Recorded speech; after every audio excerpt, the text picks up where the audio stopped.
నమస్కారం. ఘంటారావానికి స్వాగతం. ముందుగా ప్రధాన అంశాలు.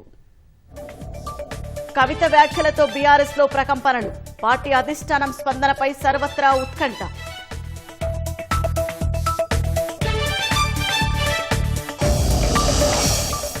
కవిత వ్యాఖ్యలను అస్త్రంగా మలుచుకున్న కాంగ్రెస్. బీఆర్ఎస్ తో కుమ్మక్కు నిజమేనన్న రాజాసింగ్.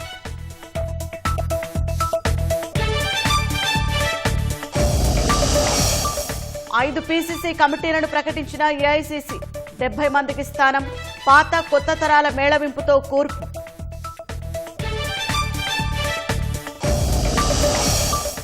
పట్నాలో ప్రధాని మోదీకి ఘన స్వాగతం. 4 కిలోమీటర్ల భారీ రోడ్ షో. దారి పొడవునా బ్రహ్మరథం పట్టిన ప్రజలు.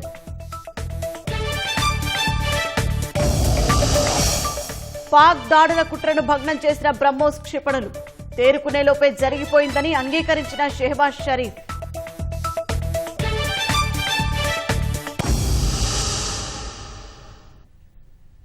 కవిత సంచలన వ్యాఖ్యలు బీఆర్ఎస్ ను ఒక్కసారిగా కలవరపాటుకు గురి చేశాయి. కేసీఆర్ తప్పు చేయలేదు, ఆయనే తన నాయకుడు అంటూనే పార్టీ నడుస్తున్న తీరు, ఇతర అంశాల్లో ఆయన కింద ఉన్న వారిపై ఘాటుగా విమర్శలు గుప్పించారు. ఈ వ్యాఖ్యలపై ఇప్పుడు పార్టీ అధిష్టానం ఎలా స్పందిస్తుందన్న అంశం ఉత్కంఠ రేకెత్తిస్తోంది. బీఆర్ఎస్ ఎమ్మెల్సీ కవిత వ్యవహారం రాష్ట్ర రాజకీయాల్లో తీవ్ర చర్చనీయాంశంగా మారింది. మొన్న కేసీఆర్ కు రాసిన లేఖ, ఆ తరువాత మీడియా సమావేశంలో చేసిన వ్యాఖ్యలు బీఆర్ఎస్ లో కలకలం రేపాయి. ఇప్పుడు తాజాగా కవిత వ్యక్తిగతంగా తనకు సంబంధించిన అంశాలతో పాటు పార్టీ నడుస్తున్న తీరుతెన్నులపై చిట్చాట్లో ఘాటుగా స్పందించారు. కేసీఆర్ ఏ తప్పు చేయలేదని, ఆయన మాత్రమే తనకు నాయకుడు అని చెప్పుకొచ్చారు. కేసీఆర్ నాయకత్వంలోనే పార్టీ కోసం పనిచేస్తానన్న కవిత ఆయన మళ్లీ ముఖ్యమంత్రి కావడం ఖాయమని ధీమా వ్యక్తం చేశారు. అయితే పేర్లు తీయకుండానే పార్టీలోని ఇతర ముఖ్య నేతల్ని ఉద్దేశించి ఘాటుగా విమర్శలు చేశారు.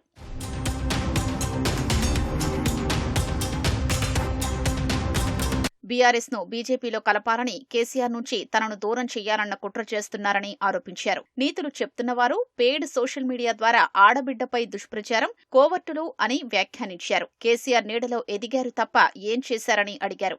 ఇదే సమయంలో పార్టీలో పోరాట స్ఫూర్తి అంశాన్ని కూడా ప్రస్తావించారు. తెలంగాణ తల్లి విగ్రహ రూపురేఖలు మార్చడం, కేసీఆర్ కు నోటీసులు ఇచ్చినప్పుడు స్పందన, గోదావరి బనకచర్ల లింకుపై పార్టీ వైఖరిని కవిత ప్రశ్నించారు. మొత్తంగా ప్రస్తుత వ్యవస్థ, పార్టీ తీరుతెన్నుల్ని తప్పుబట్టిన కవిత తనకు వ్యతిరేకంగా కుట్ర చేసిన కోవర్టులో ఎవరో బయటపెట్టారని డిమాండ్ చేశారు.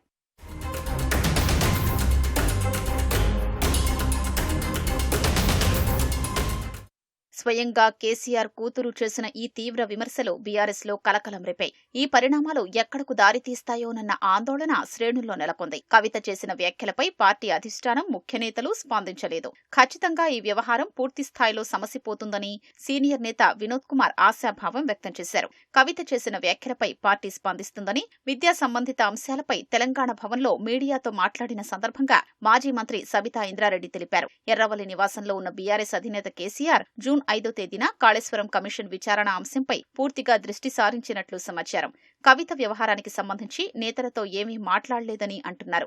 పార్టీ కార్యనిర్వాహక అధ్యక్షుడు కేటీఆర్ ప్రస్తుతం విదేశీ పర్యటనలో ఉన్నారు. మంగళవారం ఆయన హైదరాబాద్ రానున్నారు. కవిత చేసిన సంచలన వ్యాఖ్యల విషయంలో బీఆర్ఎస్ అధినాయకత్వం ఏం చేస్తుందనేది ఇప్పుడు చర్చనీయాంశమైంది. కవిత ఆరోపణలే అస్త్రంగా కాంగ్రెస్ పార్టీ బీఆర్ఎస్ బీజేపీలపై విమర్శనాస్త్రాల్ని ఎక్కుపెట్టింది. ఆ రెండు పార్టీల బంధంపై తాము చెప్పింది నిజమని తేలిపోయిందని హస్తం నేతలు చెబుతున్నారు. మరోవైపు ఈ వ్యవహారంపై బీజేపీ నేతలు ఆచితూచి స్పందిస్తుండగా ఇప్పటికే అసమ్మతి బాట పట్టిన ఎమ్మెల్యే రాజాసింగ్ కవిత చెప్పిందని నిజమనడం చర్చనీయాంశంగా మారింది. బీఆర్ఎస్, బీజేపీ రెండు పార్టీలు ఒకటేనని ఆరోపణలు చేస్తున్న కాంగ్రెస్ పార్టీ ఇప్పుడు కవిత వ్యాఖ్యల్ని అస్త్రంగా మార్చుకునే పనిలో పడింది. కవిత చేసిన విలీన వ్యాఖ్యలతో బీఆర్ఎస్, బీజేపీలను లక్ష్యంగా చేసుకుని హస్తం పార్టీ విమర్శనాస్త్రాలు సంధిస్తోంది. కవిత వ్యాఖ్యలతో బీజేపీ, బీఆర్ఎస్ చీకటి ఒప్పందం ముసుగు తొలగిపోయిందని, ఎంపీ, ఎమ్మెల్సీ ఎన్నికల్లో సహకరించుకున్నారనే విషయం తేటతెల్లమైందని కాంగ్రెస్ నేతలు అన్నారు. బీఆర్ఎస్ లో ఉద్యమకారుల గొంతు కోసిన పాపంలో కేసీఆర్, కేటీఆర్తో పాటు కవితకు పాత్ర ఉందని కాంగ్రెస్ ఎమ్మెల్యే ఎన్ఎం శ్రీనివాసరెడ్డి ధ్వజమెత్తారు. కవిత ప్రశ్నలకు కేటీఆర్ సమాధానం చెప్పారని డిమాండ్ చేశారు. కుటుంబాన్నే చక్కదిద్దుకోలేని కేటీఆర్ కాంగ్రెస్ పై ఏదేదో మాట్లాడుతున్నారని ప్రభుత్వ విప్ ఆది శ్రీనివాస్ ఎద్దేవా చేశారు. బీజేపీ, బీఆర్ఎస్ పార్టీల చీకటి ఒప్పందం ముసుగు తొలగిపోయింది. మొదటి నుంచి మా ముఖ్యమంత్రి రేవంత్ రెడ్డి గారు చెప్పే మాటలు ప్రజలను మేము చైతన్యపరిచేటువంటి సందర్భం ఈరోజు కవిత కామెంట్స్ తో లేఖ రూపంలోనే బయటపడ్డప్పుడు మై డియర్ డాడీ అంటూ డాక్టర్ కవిత లేఖ రాసిన రోజే కాంగ్రెస్ పార్టీ మొదటి నుంచి చెబుతుంది నిజమని తేలిందన్నమాట సందర్భంగా చెబుతూ కవిత గారి కామెంట్స్ పైన కేటీఆర్ గారు స్పందించాలి, కేటీఆర్ గారు ప్రజలకు సమానం చెప్పాల్సిన అవసరం ఉంది. గతంలో ఎన్నోసార్లు మేము బీఆర్ఎస్ బీజేపీ కలిసి రాజకీయ నాటకాలకు తెరలేపినాయి అనే దానికి నిదర్శనంగా తెలుస్తుంది. ఎందుకంటే ఆమె తిహార్ జైల్లో ఉన్నప్పుడు బీఆర్ఎస్ పార్టీ మంతనాలు, బీఆర్ఎస్ పార్టీ బీజేపీతో అంటకాగాలన్నటువంటి ఆలోచనను ఆమె వద్దని చెప్పినట్టుగా ఈరోజు ఆమె చెప్పడాన్ని చూస్తే మేము ఊహించిన విధంగానే లిక్కర్ కేసులో కవితను బయట పడేయడానికి బీఆర్ఎస్ పార్టీ బీజేపీకి మద్దతిస్తూ ఈరోజు తెలంగాణ ఆత్మ గౌరవాన్ని తాకట్టు పెట్టినట్టుగా తెలుసు. కవిత చేసిన బీజేపీలో బీఆర్ఎస్ విలీన ఆరోపణలపై కమలం పార్టీ నేతలు బహిరంగంగా ఎలాంటి వ్యాఖ్యలు చేయలేదు. కానీ కొన్నాళ్లుగా పార్టీ రాష్ట్ర నాయకత్వంపై అసమ్మతి బాటపట్టిన ఎమ్మెల్యే రాజాసింగ్ సంచలన వ్యాఖ్యలు చేశారు. వాట్సాప్ సందేశంలో మాట్లాడిన రాజాసింగ్ పెద్ద ప్యాకేజీ దొరుకుతుందని మా పార్టీ వాళ్లు సైతం బీఆర్ఎస్తో ములాఖాత్ అయిన సందర్భాలు ఉన్నాయన్నారు. ఇది జరక్కుంటే తెలంగాణలో బీజేపీ ప్రభుత్వం ఎప్పుడో వచ్చేదన్నారు. వచ్చే ఎన్నికల్లో తమ పార్టీ టికెట్లను సైతం బీఆర్ఎస్ నిర్ణయిస్తుందన్నారు. ప్రతి ఎన్నికల్లో తమ వారు కుమ్మక్కవుతున్నారని, దీనివల్ల పార్టీకి పెద్ద నష్టం జరుగుతోందన్నారు. ఈ విషయం ప్రతి భాజపా కార్యకర్తకు తెలుసని, అయితే బహిరంగంగా మాట్లాడితే సస్పెండ్ చేస్తారని నోరు విప్పడం లేదన్నారు. కవిత వ్యవహారంలో నోరు జారుద్దని పార్టీ రాష్ట్ర అధ్యక్షుడు కిషన్ రెడ్డి హెచ్చరించిన మరుసటి రోజే రాజాసింగ్ అతిక్రమించడం ఇప్పుడు చర్చనీయాంశంగా మారింది. మరోవైపు కవిత వ్యాఖ్యల్ని ఖండించిన ఎంపీ ఈటల రాజేందర్ బీఆర్ఎస్ ను బీజేపీ ఎందుకు విలీనం చేసుకుంటుందని ప్రశ్నించారు. బీజేపీ స్టేట్ ఫైట్ తప్ప స్ట్రీట్ ఫైట్ చేయదన్నారు. మీరు మాట్లాడుతున్నది భారతీయ జనతా పార్టీ ఎంపీతో మాట్లాడుతున్నారు. భారతీయ జనతా పార్టీ ఒక ప్రజాస్వామికమైన పార్టీ. భారతీయ జనతా పార్టీకి స్ట్రైట్ ఫైట్ తప్ప స్ట్రీట్ ఫైట్ ఉండదు. భారతీయ జనతా పార్టీ అని చేస్తే నేరుగా చేస్తారు తప్ప ఈ కుట్రలు కుతంత్రాలతో కూడిన రాజకీయాలు చేయదు. అందువల్ల ఎవరో బయట వాళ్ళు ఏదేదో మాట్లాడితే మమ్మల్ని వచ్చి నిజమా అబద్ధమని అడగడం అనేది మంచిది కాదది. సొంత పార్టీ నేతలపైన తీవ్ర విమర్శలు చేస్తున్న రాజాసింగ్ తాజాగా అధిష్టానం ఆదేశాల్ని ధిక్కరించడంతో ఏం చర్యలు తీసుకుంటారనేది ఆసక్తికరంగా మారింది. పాత కొత్త తరం మేళవింపుగా కాంగ్రెస్ అధిష్టానం 5 పీసీసీ కమిటీలను ప్రకటించింది. సామాజిక సమతుల్యత పాటిస్తూ 70 మందికి పైగా చోటు కల్పించింది. సమూల మార్పులతో 22 మందితో రాజకీయ వ్యవహారాల కమిటీని ప్రకటించింది. సీనియర్లకు అవకాశం కల్పిస్తూ ప్రత్యేకంగా ఈసారి సలహా కమిటీని నియమించింది.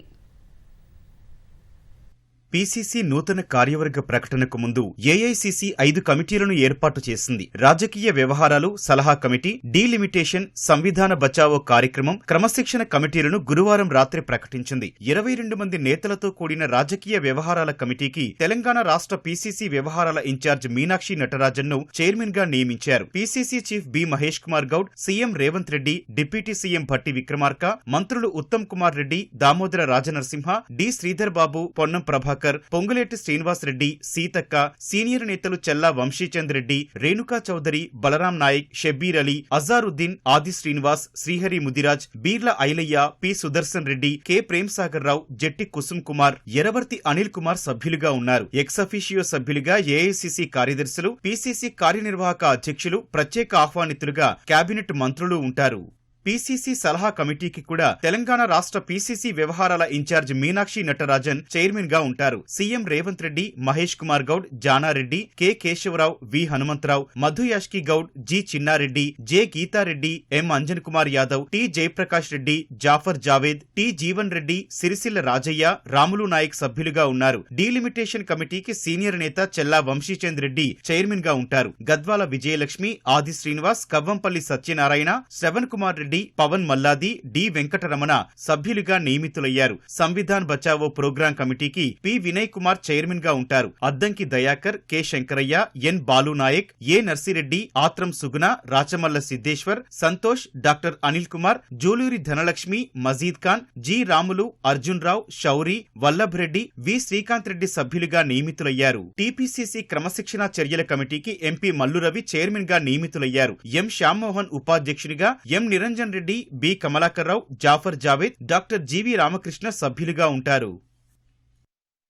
డిగ్రీ కళాశాలల్లో ప్రవేశాలకు దోస్తు మొదటి విడత సీట్ల కేటాయింపు పూర్తయింది. తొలి విడతలో సీట్ల కోసం 89,572 మంది విద్యార్థులు రిజిస్టర్ చేసుకోగా ఫేజ్ 1లో 65,191 మంది వెబ్ ఆప్షన్లు ఎంచుకున్నట్లు ఉన్నత విద్యామండలి చైర్మన్ బాలకృష్ణారెడ్డి ప్రకటించారు.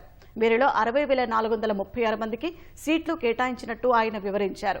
ఈసారి కూడా కామర్స్ కోర్సులోనే అత్యధికంగా 21,758 సీట్లు భర్తీ అయినట్టు ప్రకటించిన బాలకృష్ణారెడ్డి 11,000 మంది విద్యార్థులు లైఫ్ సైన్స్ కోర్సులో సీట్లు పొందినట్టు వివరించారు.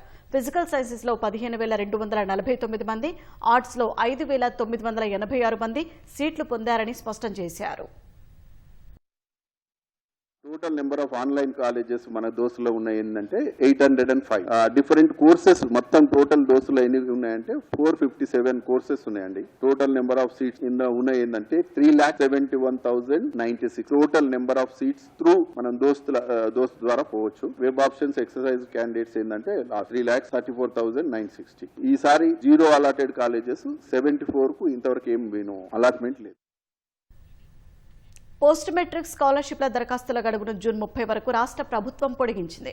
గతేడాది సెప్టెంబర్ 1 నుంచి 2024-25 విద్యా సంవత్సరానికి ఉపకార వేతనాల దరఖాస్తులు స్వీకరిస్తున్నారు. పొడిగించిన గడువు ఈ నెల 31తో ముగియనుంది. అయితే ఇప్పటికీ 1,13,079 మంది విద్యార్థుల నుంచి దరఖాస్తులు అందలేదని అధికారులు తెలిపారు. రాష్ట్ర వ్యాప్తంగా పోస్ట్ మెట్రిక్ స్కాలర్షిప్లకు 11,88,120 మంది అర్హులుంటే ఇప్పటి వరకు ఈ పాస్ పోర్టల్ ద్వారా 10,75,041 మంది దరఖాస్తు చేసుకున్నారు. విద్యార్థులను దృష్టిలో పెట్టుకుని మరోసారి గడువు పొడిగిస్తున్నట్లు ఎస్సీ అభివృద్ధి శాఖ ముఖ్య కార్యదర్శి శ్రీధర్ తెలిపారు.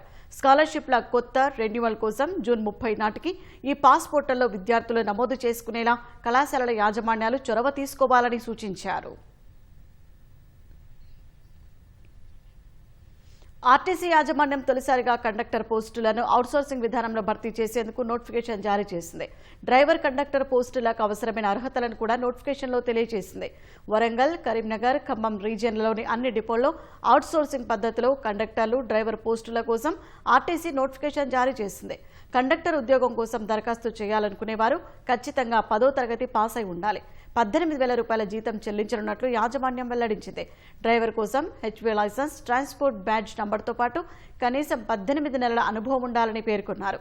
డ్రైవర్లకు 22,500 వేతనంతో పాటు ప్రతిరోజు 100 రూపాయల భత్తా కూడా అందచేయనున్నట్లు ఆర్టీసీ వెల్లడించింది. వేసవి కాలంలో అరుదైన జలదృశ్యం ఆవిష్కృతమైంది. ఎండిపోయిన ఎడారిలా మారిన కృష్ణానది ఉరకలెత్తుతోంది.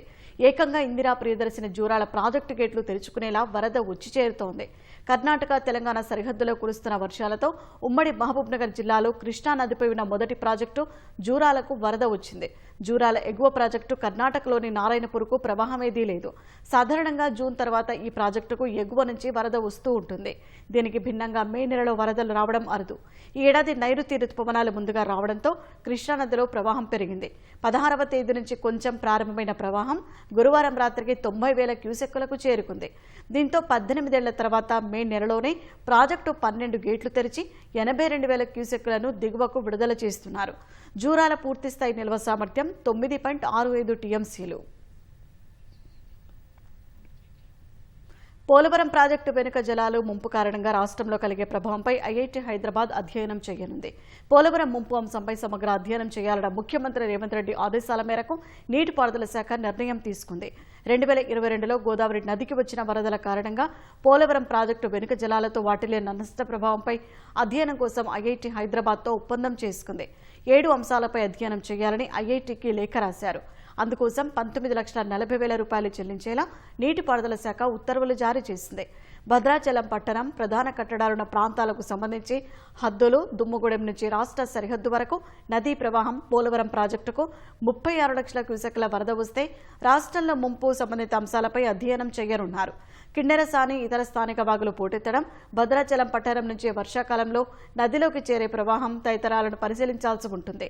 భద్రాచలం పరిసర ప్రాంతాల్లో వరదల సమయంలో ఉత్పన్నమయ్యే పరిస్థితులు, వెనుక జలాల ముంపు ప్రమాద స్థాయిల వివరాల సేకరణ, వరదల నివారణకు తీసుకోవాల్సిన చర్యలు, ముంపు ప్రాంతాల్లో చేపట్టాల్సిన సహాయక చర్యలపై అధ్యయనం చేయాల్సి ఉంటుంది. హైదరాబాద్లోని బోరబండకు చెందిన భారత మైనార్టీ నాయకుడు మొహమ్మద్ సర్దార్ ఆత్మహత్య కలకలం రేపింది. తన ఇంటి 3వ అంతస్తు నుంచి దూకి బలవన్మరణానికి పాల్పడ్డాడు. హైదరాబాద్ మాజీ డిప్యూటీ మేయర్ బాబా ఫసీయుద్దీన్ వేధింపులు భరించలేకే సర్దార్ ఆత్మహత్య చేసుకున్నాడని కుటుంబ సభ్యులు ఆరోపిస్తున్నారు. ఇంటి పునర్నిర్మాణ పనుల విషయంలో కక్షతోనే అధికారులతో కలిసి భవనంలోని 3వ అంతస్తు కూల్చేశారని పేర్కొన్నారు. వేధింపులు ఎక్కువ కావడంతో సర్దార్ ఆత్మహత్య చేసుకున్నాడని మృతుడి సోదరుడిచ్చిన ఫిర్యాదుతో బాబా ఫసీయుద్దీన్పై కేసు నమోదైంది. హైదరాబాద్ బోరబండలోని ఎస్ఆర్టీ నగర్కు చెందిన మహమ్మద్ సర్దార్ గత కొన్నేళ్లుగా స్థానికంగా భారాసాలో క్రియాశీలకంగా పనిచేస్తున్నాడు. మెడికల్ షాపు నిర్వహిస్తోన్న ఇతడికి భార్య సమీనా, కుమారుడు సఫాన్, కుమార్తె షిఫా ఉన్నారు. హైదరాబాద్ మాజీ డిప్యూటీ మేయర్, ప్రస్తుతం కార్పొరేటర్ బాబా ఫసీయుద్దీన్ ప్రధాన అనుచరుడిగా సర్దార్కు పేరుంది. ఇద్దరికీ గతంలో మంచి సాన్నిహిత్యం ఉండేది. ఇటీవల ఫసీయుద్దీన్ కాంగ్రెస్ లో చేరాడు. తనతో పాటు కాంగ్రెస్ లోకి రావాలని ఫసీయుద్దీన్ సర్దార్ను కోరినా నిరాకరించినట్లు కుటుంబ సభ్యులు తెలిపారు.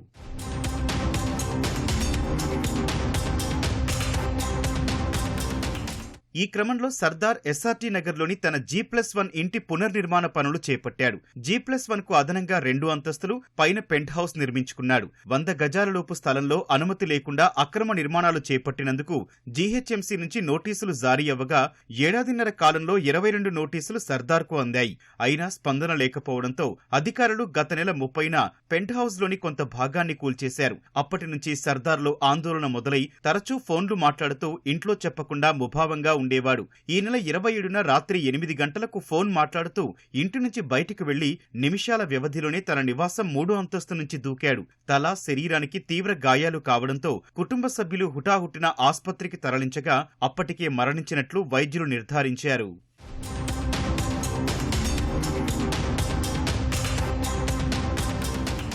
సర్దార్ను డబ్బు కోసం వేధిస్తూ అంతు చూస్తామని బాబా ఫసీయుద్దీన్ బెదిరించాడని, ఇది భరించలేకే ఆత్మహత్య చేసుకున్నాడని కుటుంబ సభ్యులు ఆరోపిస్తున్నారు. తన ఇంటి పునర్నిర్మాణ పనుల విషయంలో ఫసీయుద్దీన్ డబ్బులు డిమాండ్ చేశాడని పోలీసులకిచ్చిన ఫిర్యాదులో పేర్కొన్నారు. దీనికి నిరాకరించినందుకు కార్పొరేటర్, అతడి భార్య హబీబా సుల్తానా, వారి అనుచరులు, అవినీతి అధికారులు వేధింపులు మొదలుపెట్టారని తెలిపారు. డబ్బు ఇవ్వకపోతే అంతు చూస్తామంటూ ఇంటికొచ్చి బెదిరించారని పేర్కొన్నారు. ఆ కక్షతోనే సర్దార్ నివాసంలోని 3వ అంతస్తు కూల్చేశారు. ఇది 3వ అంతస్తుతో ఆగదని, పునాదులతో సహా కూల్చేస్తామని బెదిరించినట్లు ఫిర్యాదులో వెల్లడించారు. 9 बजे के टाइम पे मेरी भाई से बात हुई थी, खैरियत हुई. 9 बजे के बाद ये इंसिडेंट हुआ. इसके जिम्मेदार बाबा फसीयुद्दीन है, कारपोरेटर बोराबंडे का. उन्हें मेंटली टॉर्चर हम बहुत दिन से दे रहा था और घर को भी हमारे डिमोलिश कराया उन्होंने 15 दिन पहले. उससे टॉर्चर होने से डेली टॉर्चर है. उससे कुछ ना कुछ किसी भी जाके टॉर्चर मारने की धमकी ये बाबा फसीयुद्दीन दे रहा था. आज इसकी जिम्मेदारी बाबा फसीयुद्दीन. మృతుని సోదరుడి ఫిర్యాదుతో బాబా ఫసీయుద్దీన్ సహా సుల్తానా, సప్తగిరి ఇతరులపై కేసు నమోదు చేశారు. కాగా సర్దార్ ఆత్మహత్యతో బోరబండలో ఉద్రిక్త వాతావరణం నెలకొంది. పోలీసులు ముందు జాగ్రత్త చర్యల్లో భాగంగా కార్పొరేటర్ ఫసీయుద్దీన్ ఇంటి వద్ద వందలాది మంది పోలీసులతో బందోబస్తు ఏర్పాటు చేశారు. పశ్చిమ మండలం డీసీపీ విజయ్ కుమార్ సర్దార్ నివాసానికి వెళ్లి బాధిత కుటుంబ సభ్యులతో మాట్లాడారు. రెచ్చగొట్టే మాటలు నమ్మొద్దని, కేసు నమోదు చేసి దర్యాప్తు చేస్తున్నామని డీసీపీ తెలిపారు. బోరబండ పోలీస్ స్టేషన్ పరిధిలో ఒక వ్యక్తి ఇంటి పైనుంచి దూకి ఆత్మహత్య చేసుకున్నారు. ఈ ఆత్మహత్యకి కొందరు వ్యక్తులు హరాస్మెంట్ చేయడమే కారణమని కంప్లైంట్ వచ్చింది. దాని మీద ఆత్మహత్య ప్రచోదన అంటే అబెట్మెంట్ సూసైడ్ కింద ఎఫ్ఐఆర్ బుక్ చేయడం జరిగింది. ఇన్వెస్టిగేషన్ ప్రక్రియ జారీలో ఉంది. ఇన్వెస్టిగేషన్లో భాగంగా ఏం ఎవిడెన్స్ ముందుకు వస్తే ఎవిడెన్స్ ఆధారం పైన తదుపరి చర్యలు తీసుకుంటాం. అది ఎఫ్ఐఆర్ కాపీలో ఉంది. ఆపరేషన్ సింధూర్ విజయవంతం తర్వాత బీహార్లో పర్యటించిన ప్రధాని నరేంద్ర మోదీకి ఘన స్వాగతం లభించింది. 2 రోజుల పర్యటన నిమిత్తం బీహార్ వెళ్లిన ప్రధాని పట్నా విమానాశ్రయం నుంచి బిర్చంద్ పటేల్ మార్గ్లోని బీజేపీ కార్యాలయం వరకు సుమారు 4 కిలోమీటర్లు రోడ్ షో నిర్వహించారు. రోడ్డుకి ఇరువైపులా భారీ సంఖ్యలో బారులు తిరిగిన ప్రజలు త్రివర్ణ పతాకాలను ప్రదర్శిస్తూ ప్రధాని మోదీని కీర్తిస్తూ నినాదాలు చేశారు. ప్రధాని ప్రజలకు అభివాదం చేస్తూ ముందుకు కదిలారు. సుమారు గంట పాటు రోడ్ షో సాగింది. అంతకుముందు పట్నా విమానాశ్రయంలో దిగిన ప్రధాని మోదీకి గవర్నర్ ఆరిఫ్ మహమ్మద్ ఖాన్, సీఎం నితీష్ కుమార్ స్వాగతం పలికారు. విమానాశ్రయంలో 1200 కోట్ల వ్యయంతో నిర్మించిన కొత్త టెర్మినల్ను ప్రారంభించారు. నగర శివార్లలో కొత్త సివిల్ ఎన్క్లేవ్కు శంకుస్థాపన చేశారు. ఆపరేషన్ సింధూర్ సందర్భంగా భారత్ చేసిన దాడుల్ని పాకిస్తాన్ ప్రధాని షెహబాజ్ షరీఫ్ మరోసారి అంగీకరించారు. తమ సైన్యం ప్రతిస్పందించడానికి ముందే బ్రహ్మోస్ క్షిపణులతో భారత్ మెరుపు దాడులు చేసినట్లు చెప్పారు. అజర్బైజాన్ పర్యటనలో మాట్లాడిన ఆయన దాడుల ప్రణాళికపై ఆర్మీ చీఫ్ మునీర్ ముందే సమాచారం ఇచ్చినట్లు చెప్పారు. భారత్ దాడులకు బదులివ్వాలని మే 9న రాత్రి నిర్ణయించినట్టు షెహబాజ్ తెలిపారు. 10వ తేదీ తెల్లవారుజామున ప్రార్థనలు చేసిన తర్వాత 4:30 గంటలకు దాడులు చేయాలని తమ సైన్యం నిర్ణయించిందని, కానీ తమ కంటే కొన్ని గంటల ముందు బ్రహ్మోస్ క్షిపణులతో భారత్ విరుచుకుపడినట్లు షెహబాజ్ తెలిపారు. రావల్పిండి ఎయిర్పోర్టు సహా కీలక ప్రాంతాల లక్ష్యంగా దాడులు చేసిందన్నారు. కాల్పుల విరమణకు ఆర్మీ చీఫ్ మునీర్ సలహా ఇచ్చారని, ఈ ఘర్షణ మరింత ముదరకూడదనే ఉద్దేశంతో తాను అంగీకరించారని పాక్ ప్రధాని షెహబాజ్ చెప్పారు. అయోధ్య రామాలయం మొదటి అంతస్తులో నిర్మాణం పూర్తయిన 8 దేవాలయాలకు వచ్చే నెలలో జరిగే పవిత్రోత్సవాలకు ఏర్పాట్లు వేగంగా సాగుతున్నాయి. అందులో రామ దర్బార్ సహా శివ, గణేశ, హనుమాన్, సూర్య, భగవతి, అన్నపూర్ణ, శేషావతార్ ఆలయాలు ఉన్నాయి. జూన్ 3 నుంచి 5వ తేదీ వరకు పవిత్రోత్సవాలు జరగనున్నాయి. ఈ మేరకు దేశవ్యాప్తంగా ఉన్న మత పెద్దలు, సాధువులకు రామ జన్మభూమి తీర్థక్షేత్ర ట్రస్ట్ అధికారికంగా ఆహ్వానాలను పంపుతోంది. ఆహ్వాన పత్రాలపై సీనియర్ ట్రస్ట్ అధికారులు చంపత్ రాయ్, అనిల్ మిశ్రా సంతకాలు ఉన్నాయి. పవిత్రోత్సవాల్లో ప్రతి దేవాలయానికి 2 సాధువులు సాక్షులుగా, 2 గృహస్థులు పోషకులుగా వ్యవహరిస్తారని తెలిపింది.